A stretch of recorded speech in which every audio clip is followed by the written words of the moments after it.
la conscience animale était une évidence. Aujourd'hui, certains hommes momifient à nouveau les chiens, d'autres les bénissent. Le chien aurait-il donc une âme? Des éthologues se demandent d'ailleurs s'il n'est pas légitime de parler d'intelligence à propos des activités mentales du chien.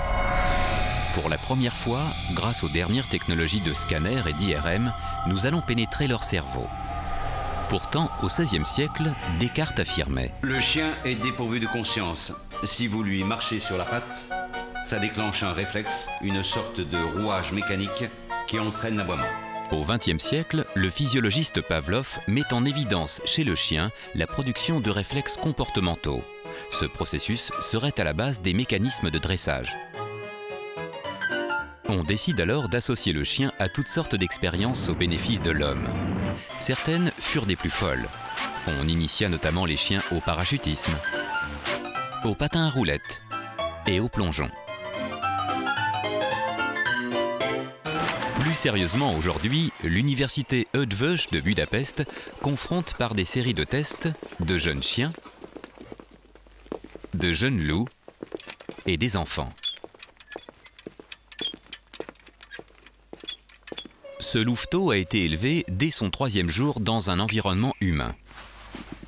Malgré la gestuelle et le regard du docteur Adam Miklosi, le louveteau ne comprend pas la recommandation. Son ADN est pourtant identique à 99,8% à ce jeune chien.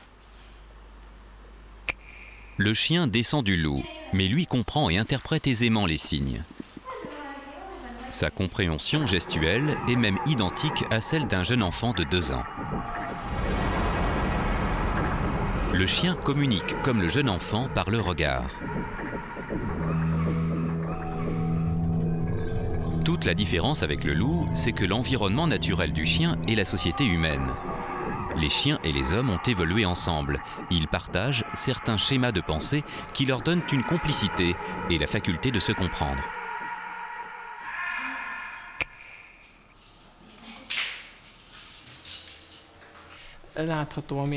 On voit très bien qu'il y a des similitudes entre le chien et l'enfant. Le chien suit volontiers les règles. Il comprend la situation. Il attend avec patience. Il fait les mêmes choses que l'enfant fait. En examinant le comportement du chien, on examine en fait le comportement de l'homme avant qu'il ne parle.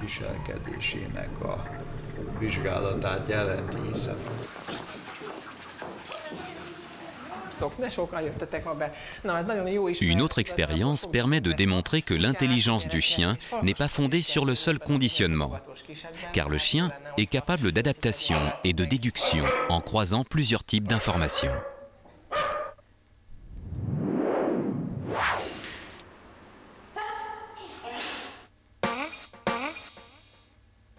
Si le chien sait très bien imiter, il peut aussi accomplir une action pour laquelle il n'a jamais été conditionné, simplement en décodant l'attitude de son maître.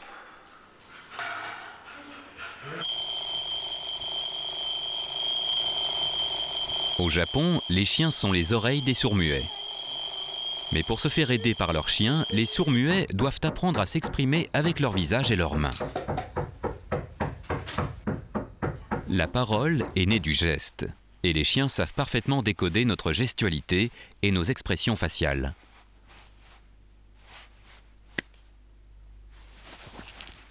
Madame Arima forme par des jeux de rôle les sourds-muets à développer ces attitudes. Les Japonais ne s'expriment pas beaucoup avec leurs mains et leur visage.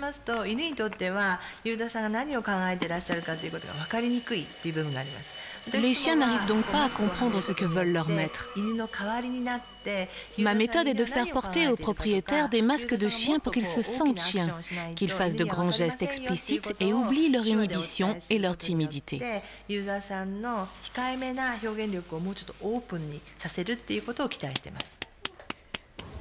L'entraînement est terminé. Cette propriétaire sourd-muet pourra maintenant davantage communiquer avec son chien.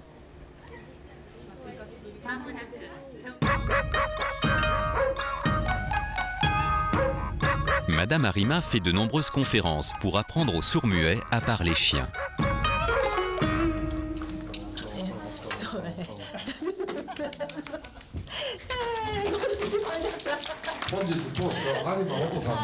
Bonjour tout le monde. Pourquoi je suis habillée en chien? C'est parce que je vais vous faire comprendre que les chiens ont des sentiments et sont intelligents. Pas seulement pour l'aide qu'ils vous apportent, mais qu'ils s'expriment notamment avec leurs propres gestes, comme leur queue qu'ils bougent comme la mienne.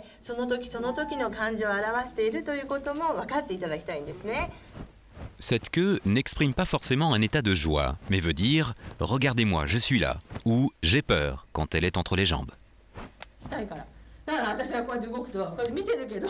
Quand nous parlons aux chiens, ils ont l'air d'écouter, mais surtout, ils nous regardent. Si les chiens perçoivent nos intentions à travers nos actions et nos expressions, combien de mots familiers sont-ils capables de comprendre par rapport à nos plus proches cousins les grands singes? Pour l'association mot-objet, le chien est beaucoup plus rapide que le chimpanzé, comme le démontre Suzanne, la propriétaire de Rico. Bon, on va encore jouer. Où est le chimpanzé? Super, voilà le chimpanzé. Où est le dauphin? C'est bien, c'est le dauphin. Und wo ist das Kotelett? And the green spider? Where's the green spider? Rico a également appris les mêmes mots en anglais, et quand Suzanne alterne de l'allemand à l'anglais, Rico s'adapte parfaitement. Rico, where's the green spider? Search.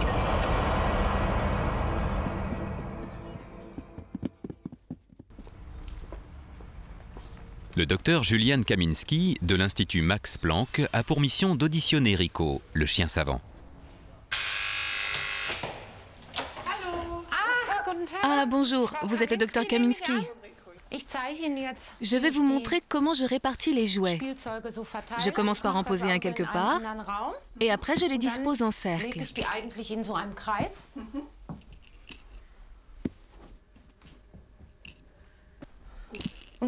Puis je vais dans l'autre pièce pour poser les questions à Rico. Oui, faites comme d'habitude. Rico, on joue? Où est le Big Mac? Allez, va!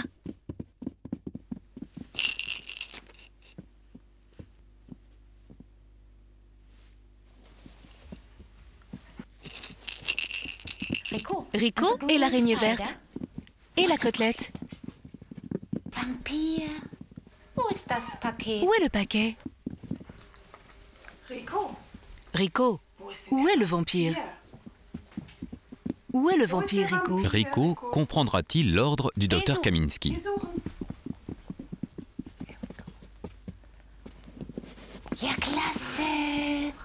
Ah, bravo, c'est le vampire! C'est super! J'aimerais savoir si Rico est capable d'intégrer de nouveaux mots. Pour cela, j'ai besoin d'un objet inconnu comme celui-ci. On essaye? Rico, va chercher la saucisse de Francfort. Vas-y. Stupéfiant, Rico va trouver sans problème car il exclut tous les jouets connus. La saucisse de Francfort ne peut être que cette nouvelle chose bizarre. Le plus surprenant pour le docteur Kaminski, c'est l'incroyable liste d'objets mémorisés. Rico connaît plus de 200 mots et il peut en apprendre d'autres quand on lui présente de nouveaux objets. Regarde bien. Comme le démontre cette autre expérience, c'est le geste qui prédomine sur le son dans la compréhension du chien.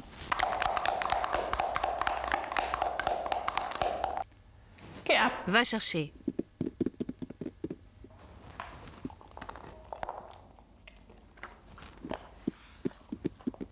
Regarde bien.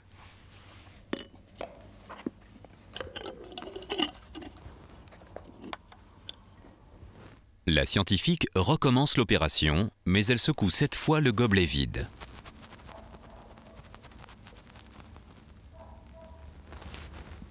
Le chien se précipite dessus. Il ne tient pas compte de l'information sonore.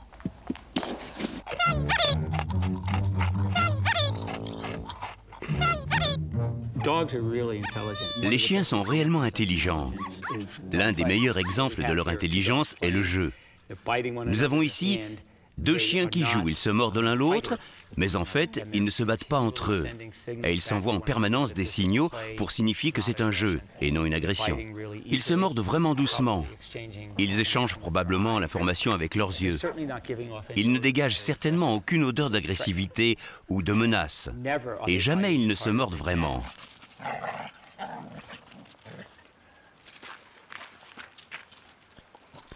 Le docteur Mark Bekoff est convaincu que le jeu est une nourriture essentielle pour le cerveau.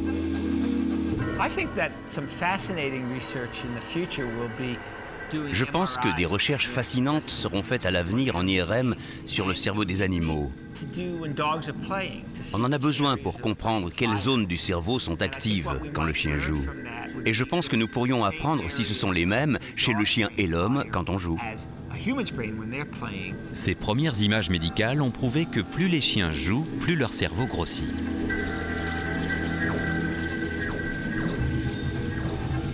Le jeu permet d'accroître les connexions neuronales dans le cortex. Le chien possède comme nous un cortex préfrontal connecté à la mémoire qui lui permet d'associer des sensations à des pensées.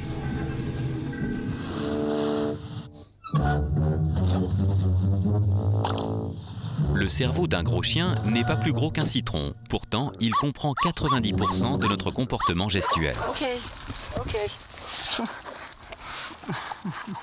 Le jeu implique le développement de règles, de codes et d'un langage gestuel ou sonore particulier, qui prouve pour Mark Bekoff la capacité d'analyse du chien. Place.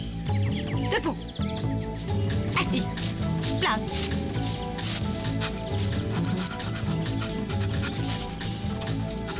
Danse. Pièce droite. Périlleux arrière. Encore une fois. Mark Bekoff a constaté qu'un chien qui veut jouer met la tête vers le haut, ondule la queue, décrypte un arc de cercle et vocalise. Pendant longtemps, les gens avaient l'habitude de penser que les vocalises de chiens ne signifiaient pas grand-chose. Mais il y a eu beaucoup de recherches récentes qui montrent que l'aboiement du chien est très complexe. Il y a beaucoup de types d'aboiements et d'individus différents, et également beaucoup de variabilité parmi les individus. Et vous pouvez réellement identifier les chiens par leurs aboiements.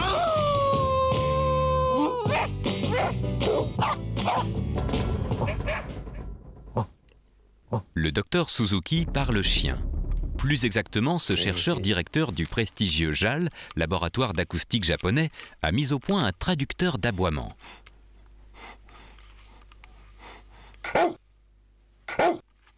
Le docteur Suzuki a enregistré puis analysé des milliers d'aboiements, parfois non sans mal.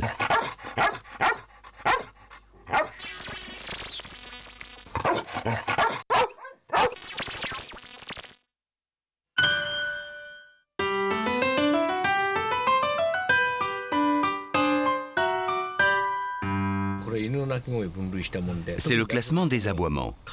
Un aboiement type, comme la tristesse, est indiqué par ces petites marques. Ensuite, celui de la frustration, quand les chiens aboient beaucoup.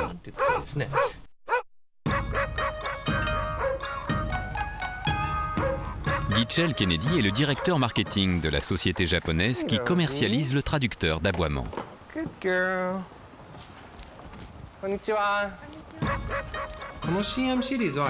Cette première série de traducteurs se vendait bien, mais maintenant ça marche moins. On va donc faire un brainstorming pour trouver des solutions.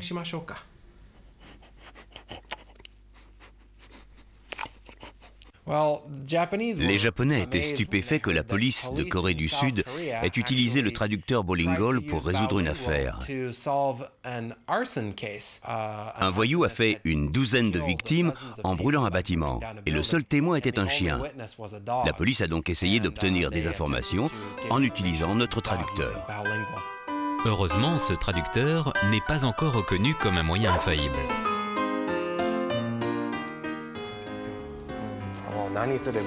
Le chien est frustré. Il y a des jeux et des gens qui attendent.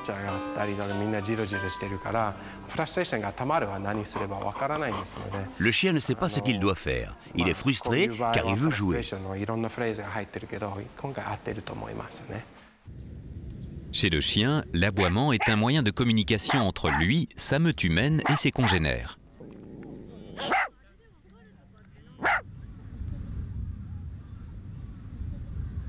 Si certains propriétaires sont convaincus, 30% des appareils sont pourtant retournés aux fabricants.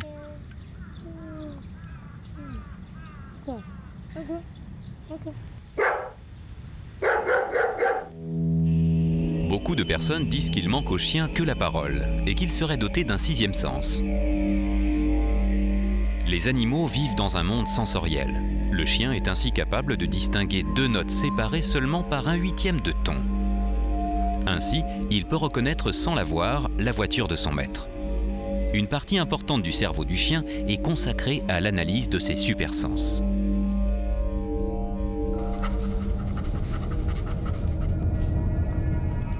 Les chiens prévoient les tremblements de terre plus de 4 heures avant les appareils de détection électronique. Il se pourrait qu'ils aient une prémonition tout simplement sensorielle.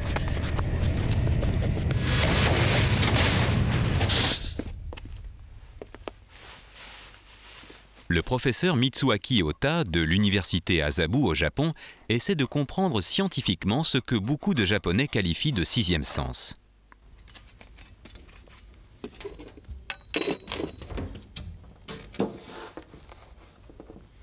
Cet anneau métallique est placé secrètement devant la niche du chien.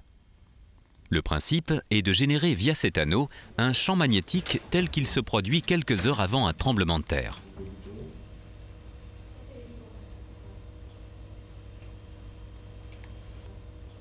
Après un temps d'attente, le professeur Ota commence la simulation. À chaque microchamp magnétique, le chien a un comportement étrange, comme le grattage du sol.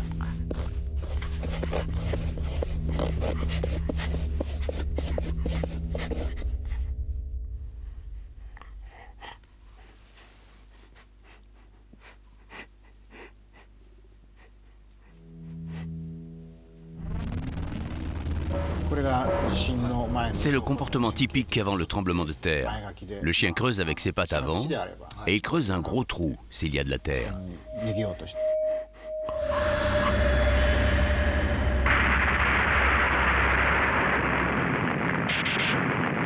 Les hôpitaux situés dans la zone sismique de Kobe ont constaté une augmentation anormale des morsures 8 heures avant la catastrophe.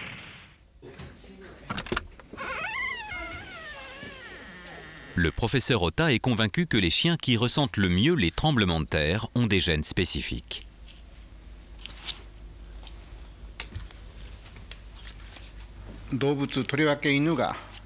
On étudie les gènes des chiens qui détectent les tremblements de terre. On recherche les gènes pour cloner les meilleurs chiens détecteurs. Et si on répartit dans notre île ces chiens clonés, on pourra alors prévoir 100% des tremblements de terre.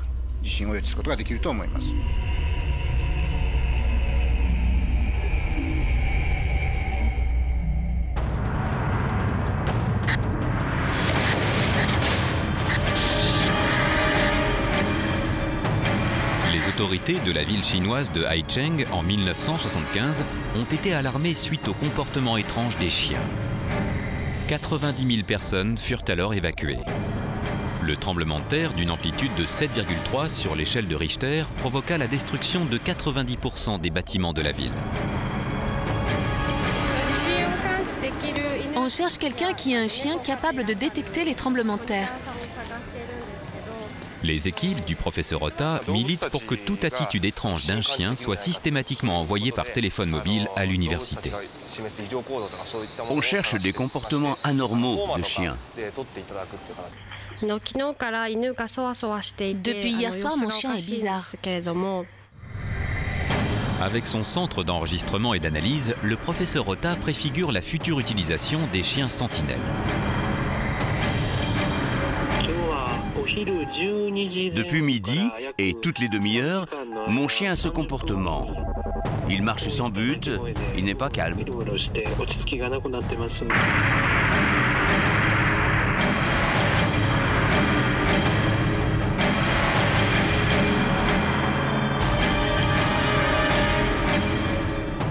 Peut-être qu'un jour, grâce aux chiens, les hommes anticiperont les dangers de la nature.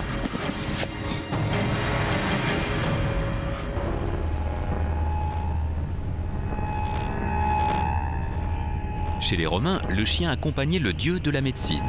Il avait, semble-t-il, le don de prédiction.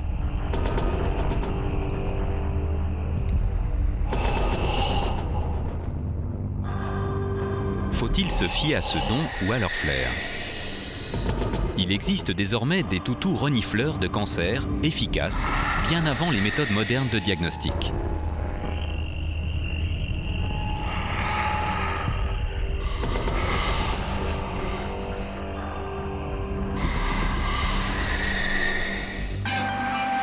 Pour Michael McCulloch, thérapeute américain en médecine chinoise, si une langue de chien vaut 10 médecins, son nez en vaut beaucoup plus. Il y a plus de 2000 ans, les Chinois utilisaient l'odorat des hommes pour diagnostiquer les maladies. Nous avons décidé de reprendre cette technique et de la rendre 10 000 à 100 000 fois plus performante en utilisant des chiens.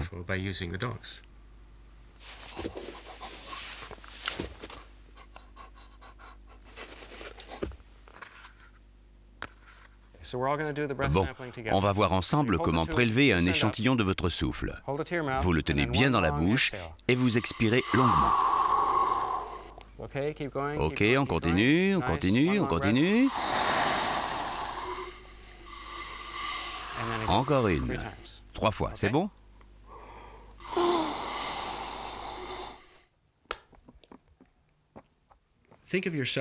Imaginez-vous en tant que cellule, une cellule en bonne santé.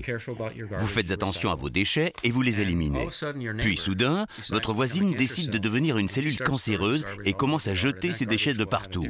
Ces déchets auront une odeur différente. C'est cette différence d'odeur entre une personne en bonne santé et l'une atteinte d'un cancer qui est perçue par le chien.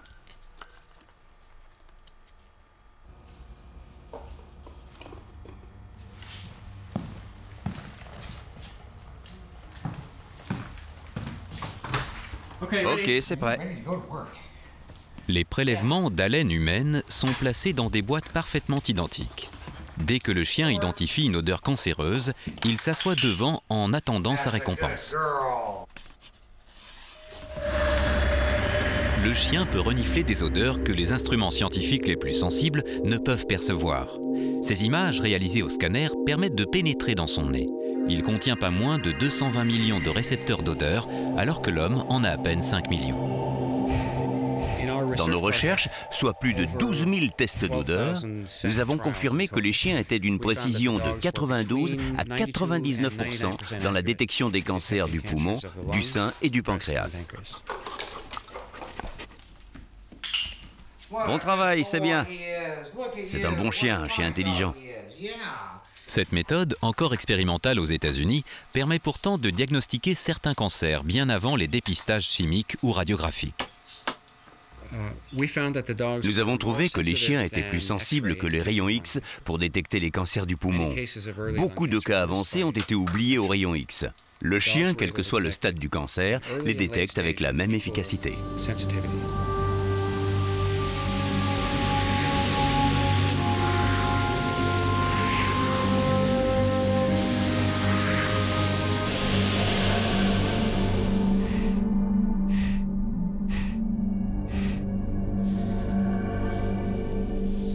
La caresse joue le rôle de fluide anti-stress, une médecine appelée zoothérapie. Elle est utilisée en France dans certains hôpitaux et également aux États-Unis dans les centres de placement d'enfants violents. Va dans la pièce. Hi, Gabriel. Hey, he likes my shirt. He likes your shirt. You want to brush him? Okay. Oh. Tu sais, quand tu lui fais un gros bisou comme ça, il est heureux. Thank you. Oh, that's nice. Because I don't see the children Je ne connais pas les enfants avant les visites du chien. Je n'ai donc pas de préjugés. Et ce que je vois, c'est des enfants qui donnent de l'amour au chien, qui le câlinent et qui se disent « ce chien m'aime ». Cela surprend beaucoup les équipes car avant les visites, les enfants sont très anxieux, nerveux et violents. Et dès que le chien est là, il montre beaucoup de douceur et de compassion. Je pense que seuls les animaux peuvent établir un tel contact, bien supérieur à ce que les hommes peuvent faire.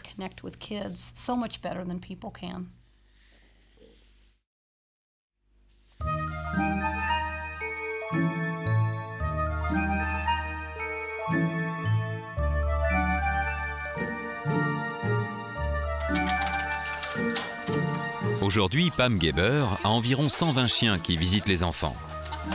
Aux États-Unis, des études en milieu hospitalier ont permis de confirmer que la présence d'un chien favorisait l'amélioration de l'état des malades, en particulier celui des enfants. Pour Pam, le chien peut nous comprendre sans même lui parler. Il ressent nos émois, notre tristesse. Je peux dire sans aucun doute que mon chien communique avec les enfants. Il vit l'instant présent tout comme les enfants, sans se lamenter sur le passé ni anticiper le futur. Je pense que c'est pour cela que la thérapie par les chiens fonctionne aussi bien.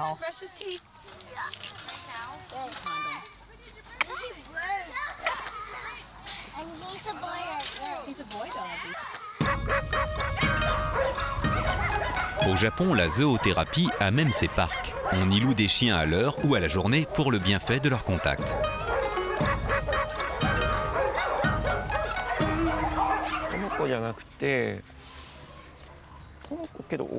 Non, pas celui-ci, il est trop gros. Je prends celui-là. C'est combien? 7 € les 20 minutes. La relation homme-chien est tellement forte que l'homme transforme parfois son compagnon à son image.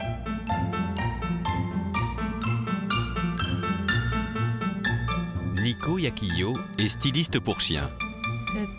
Les chiens sont comme les hommes.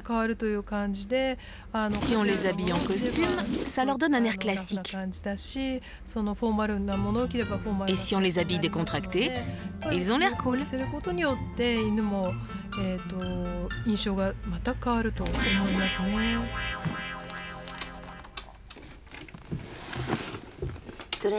Qu'est-ce que je vais te mettre aujourd'hui? Oh, c'est trop branché pour aller à la banque.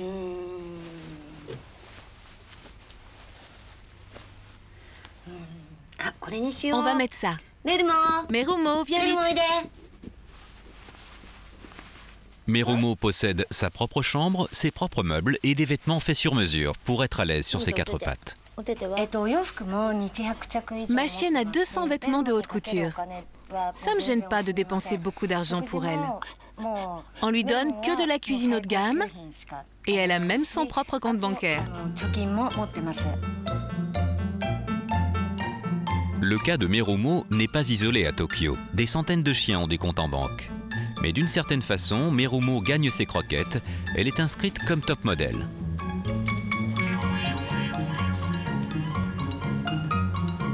Au Japon, certains chiens coûtent dans les magasins près de 8 000 €, sans être pour autant mannequins.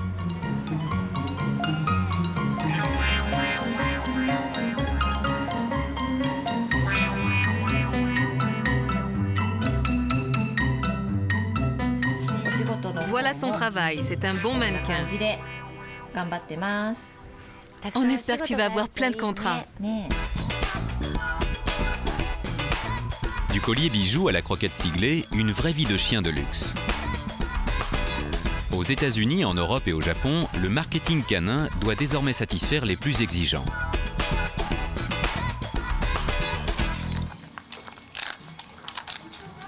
Des pâtisseries et des restaurants pour chiens pullulent. Dîner aux chandelles ou sur la table du maître, tout type de services sont aujourd'hui possibles.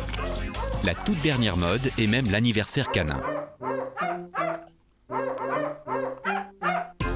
Membre de la famille, le chien californien a le même statut qu'un enfant. D'où l'ouverture de crèches canines et d'hôtels de luxe pour chiens. Des gammes de produits spécifiques pour chiens envahissent le marché. de l'eau minérale à la glace rafraîchissante. Et quand Toutou tombe malade par overdose de glace, il a même droit à sa séance d'acupuncture. Nous avons des traits de caractère qui viennent de nos parents. Et je pense que ce phénomène de mimétisme se retrouve entre les chiens et leurs maîtres. Pour le professeur Nicolas Christenfeld, les chiens servent souvent de projection aux folies et aux faiblesses humaines.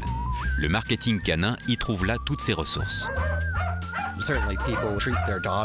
Certaines personnes traitent leurs chiens comme des enfants et les font s'asseoir à table, partager le dîner et leur parlent à toute heure. Je pense que mon étude suggère que l'on peut développer les mêmes liens avec les animaux que ceux qu'on développe entre humains. Le professeur Nicolas Christenfeld réalise de nombreuses photos pour appuyer ses thèses, qui ne font pas l'unanimité dans la communauté scientifique. Je fais des études sur les chiens et leurs propriétaires.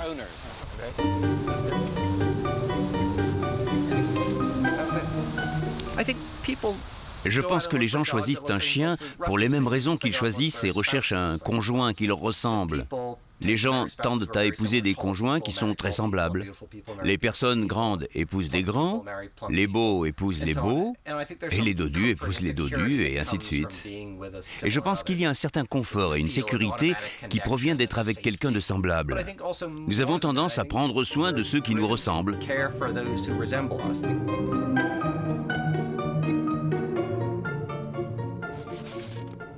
Thierry Poncelet coupe les têtes des aristocrates pour les remplacer par des têtes de chiens. Oui, je cherche un tableau sur lequel je pourrais peindre une tête de bulldog. Ceci, ça pourrait aller, il me semble. Ça, c'est pas mal, mais ça, c'est plutôt pour une tête de lévrier, ceci. Un lévrier clair. Et là, je vois très bien un cairn. Un cairn, et là, un Westie, un West Highland. Ça pourrait être pas mal. Et là, un cocker, évidemment. Les oreilles sont déjà faites.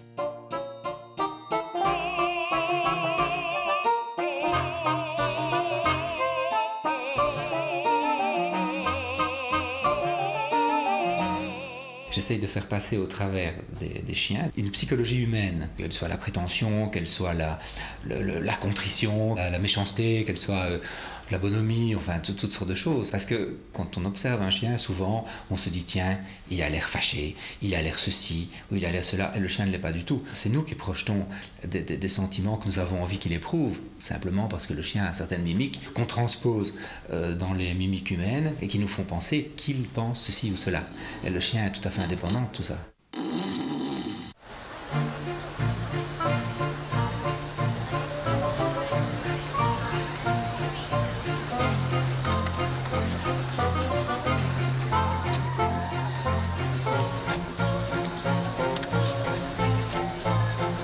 Les œuvres de Thierry sont prisées par les galeries d'art du monde entier. C'est vrai, ses portraits ont du chien. Les gentilles bêtes qui sommeillent en nous ne peuvent que reconnaître certains traits humains dans ces tableaux psychologiques. L'expression des aristochiens de Thierry s'associe judicieusement à l'environnement de la toile pour refléter au mieux la réalité sociale. Que faites-vous avec l'armoirie de famille? Ne vous tracassez absolument pas à ce sujet-là. Toutes les armoiries sont changées. Là, par exemple, j'ai mis un os et puis j'ai mis un lapin. Et c'était pas comme ça à l'origine. Oh mon Dieu. Le public est captivé par la provocation que suscitent les œuvres de Thierry Poncelet. Des réflexions, au moment quand j'ai commencé à faire ce genre de choses, oui, mais comment pouvez-vous aller voir ça? C'est une honte de transformer des ancêtres et des gens qui trouvaient assez honteux de se ficher de l'animal. Or, moi j'ai l'impression que si je me fiche de quelqu'un, c'est de l'homme, c'est pas de l'animal. Le travail de Thierry Poncelet s'inscrit dans la continuité de Granville, qui illustrait déjà les fables de La Fontaine par des animaux habillés.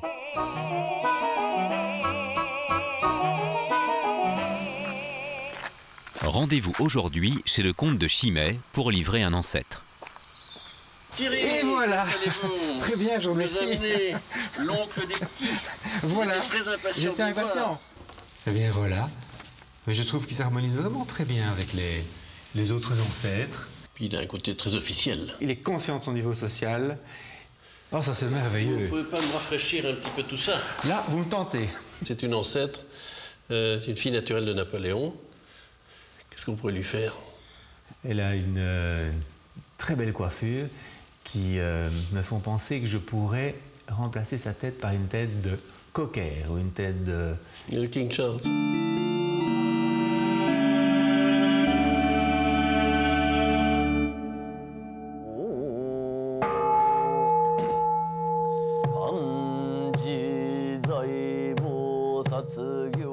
Au Japon, il existe un chien moine. Tout est possible dans une culture qui ne met pas de frontière entre l'homme et l'animal. Selon son maître, M. Sato, moine bouddhiste, il ne s'agit pas de mimétisme ni d'anthropomorphisme, mais de spiritualité. Lors d'un rituel, mon chien ressent que c'est différent. Il est très concentré. Alors que lorsque je me promène avec lui, il fait n'importe quoi.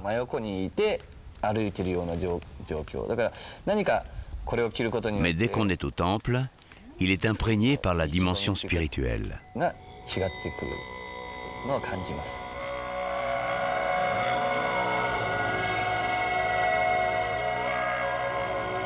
Pudding, le seul chien moine en service, officie aussi aux crémations d'autres chiens.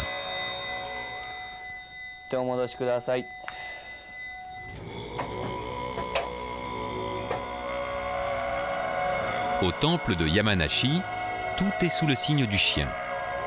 D'ailleurs, M. Sato ne fait pas de différence entre les êtres vivants. Pudding fait partie de la famille. Ils partagent le même repas familial et se regardent à la télévision.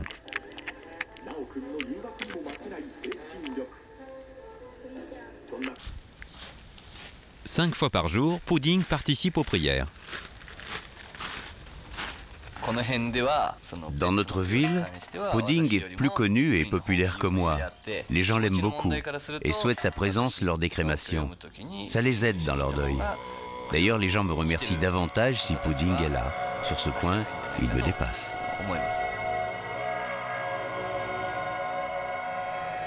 Contrairement aux philosophies bouddhistes, les religions occidentales ont toujours craint de compromettre la destinée humaine, en accordant aux animaux la moindre analogie spirituelle avec l'homme, mais il existe quelques exceptions. Monseigneur, je viens vous voir avec ma fifi à quatre pattes, Marie-Charlotte, parce que je suis très angoissée. A-t-elle une âme? L'âme de votre petit chien, c'est une belle âme. Et puis Marie-Charlotte est une chienne qui a souffert, donc c'est obligatoirement une belle âme. La réponse, elle est simple, oui, l'âme des animaux. Et pour ceux qui ont perdu leur animal, quelle joie aujourd'hui de pouvoir prier pour eux. N'ayons pas peur de dire ce que nous faisons pour notre animal. En bénissant chaque animal, demandez à Dieu de nous les garder le plus longtemps possible, de les protéger.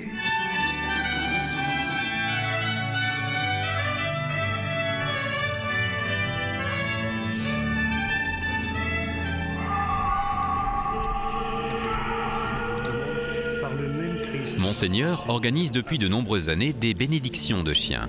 Sa paroisse fait partie des 50 églises catholiques gallicanes de France, église catholique non romaine, néanmoins reconnue par le Vatican. Je pense que bénir un animal avec un coup de goupillon et un peu d'eau bénite, ça fait moins de mal que Pie XII qui bénissait les canons en temps de guerre. Par le même Christ notre Seigneur. Amen.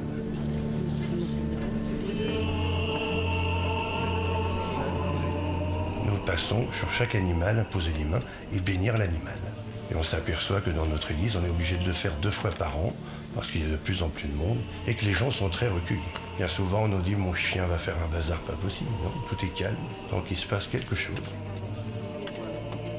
Monseigneur prie également son chien disparu.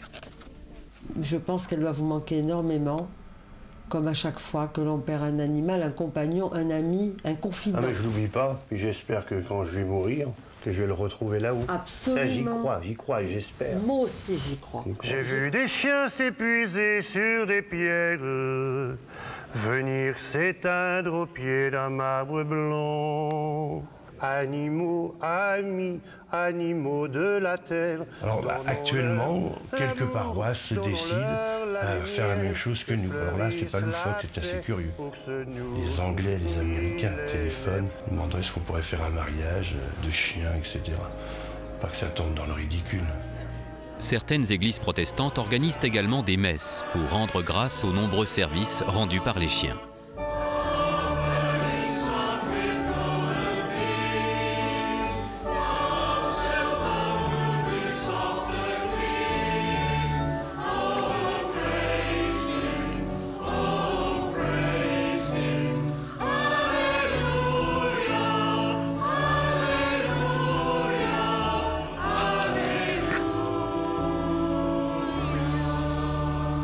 Que Dieu te bénisse dans tout ce que tu fais au nom de Jésus. Amen. Dans de nombreux pays, les chiens ont leur cimetière. Les chiens sont des êtres essentiellement émotifs. N'étant pas freinés par l'intellect, leurs états affectifs sont d'autant plus intenses. Beaucoup d'hommes vivent ainsi de véritables passions qui rendent leur départ douloureux. C'est comme pour un humain en fait. D'accord. Toujours présente et bon, quelque chose à auquel se rattacher. Les chiens sont des êtres de sentiments dans tous les sens du terme. Joie, peur, tristesse, amour, tendresse, sensualité, admiration, altruisme, pitié et mémoire. Ils nous ressemblent tant.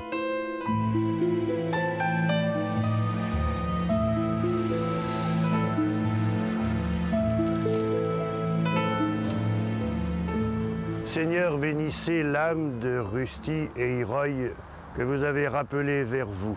Au nom du Père, du Fils et du Saint-Esprit. Amen. Merci, je vous en prie. Merci beaucoup.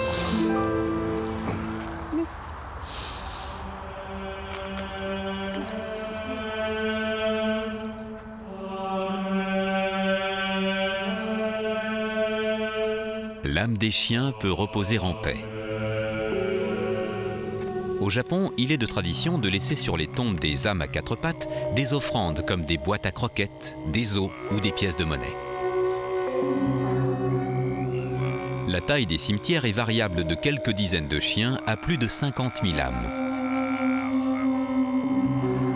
Le chiffre d'affaires d'un cimetière peut atteindre 10 millions d'euros.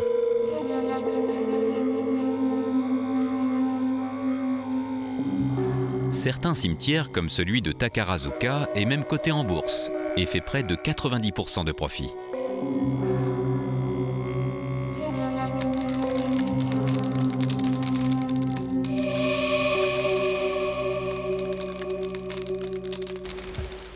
Dans les grandes villes comme Tokyo, la place manque.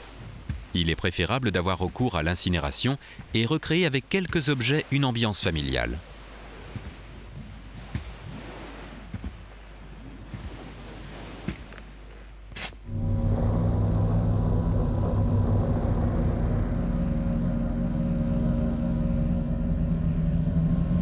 « 4000 ans après les Égyptiens, un Américain ressuscite leur rite funéraire. Ce chien est en phase finale de momification. Sumonyu a passé commande à la société de Korkira. Combien de temps ça va prendre? D'habitude, le temps nécessaire des bains à la fin de la préparation est à peu près d'1 an minimum. La différence entre la taxidermie et la momification, c'est que la taxidermie ne conserve que la fourrure ou la peau de l'animal. Quand nous momifions un chien, nous prenons son esprit pour sa prochaine destination, nous le guidons là-bas. C'est davantage un processus spirituel qu'un processus de conservation.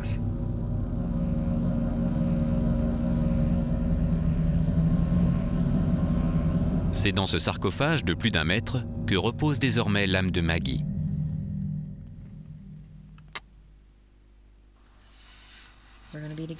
Nous serons de nouveau ensemble un jour. Sois patiente et attends-moi.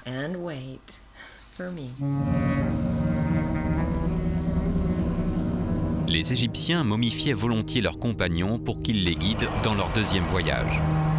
Plus de 150 momies de chiens furent retrouvées dans la nécropole canine d'Elder en Égypte.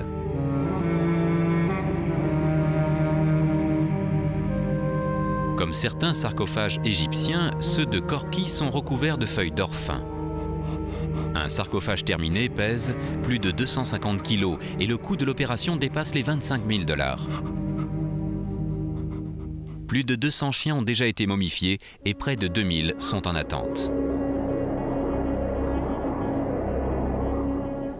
Aujourd'hui, des gens momifient leurs chiens comme dans l'Égypte ancienne, parce qu'ils savent qu'il y a une force intérieure ou un esprit dans chaque animal, très semblable à l'esprit humain. Et ils veulent que leur animal les accompagne dans leur prochaine vie. C'est pour cela qu'ils font momifier leurs chiens et eux-mêmes.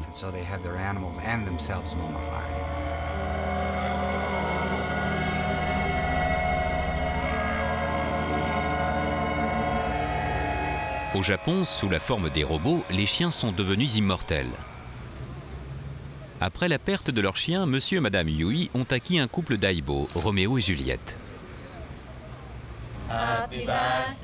Aujourd'hui, c'est l'anniversaire de Juliette. Happy birthday, dear Giulietta. Happy birthday, Giulietta.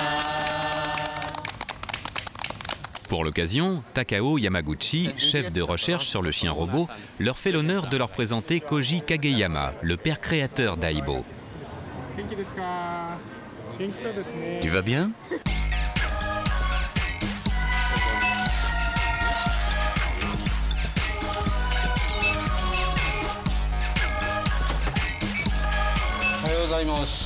Bonjour. C'est le premier modèle de chien robot. C'est le deuxième en 2000, le troisième en 2001 et notre tout dernier modèle à 1 600 €. Ce dernier modèle change d'expression quand il reconnaît ses maîtres. Il les distingue selon la forme de leur visage et leur voix. Comme un vrai chien, il marche vers ses maîtres en remuant la queue. Aibo, donne l'os.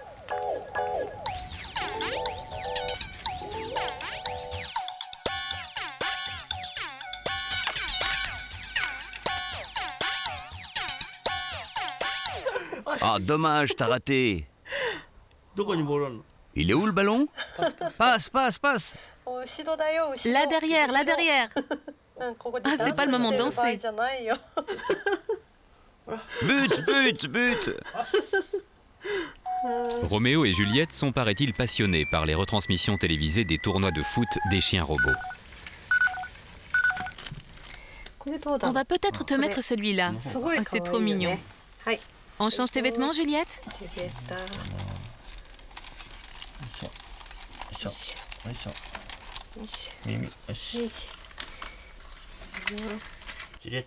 Bonne nuit, Juliette. Bonne nuit, à plus tard.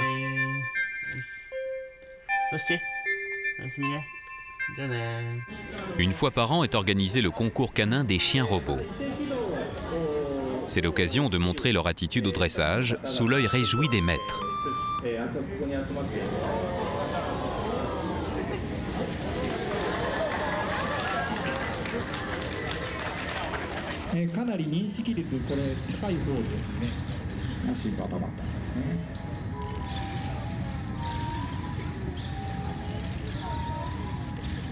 Madame Yui est émue par la prestation de Roméo. Monsieur Yui, quant à lui, a inscrit Juliette à une course.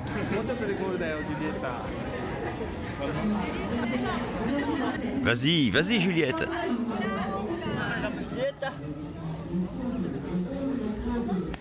À l'issue de la compétition, une clinique propose une remise en forme des performeurs. Les jambes, ça va, mais le cou, ça ne va pas. Ne vous inquiétez pas, on va tout examiner, même le cou. C'est aussi l'occasion pour Takao Yamaguchi de présenter à Madame Yui l'Aibo Tekel. C'est super, c'est vraiment long.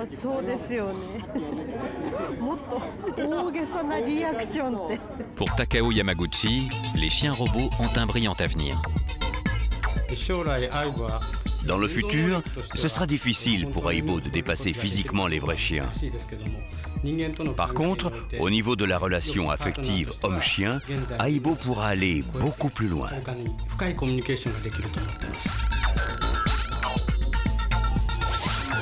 On compte aujourd'hui dans le monde plus de 150 000 chiens robots.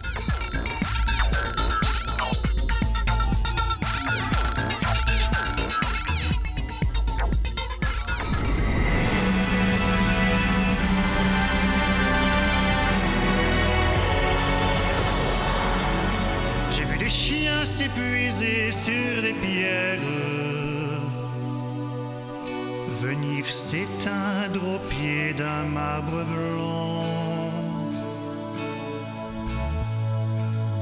Fils de Noé sur nos rades de pierre, comme l'héritage de la pluie et du vent. Les animaux sont amis de la terre.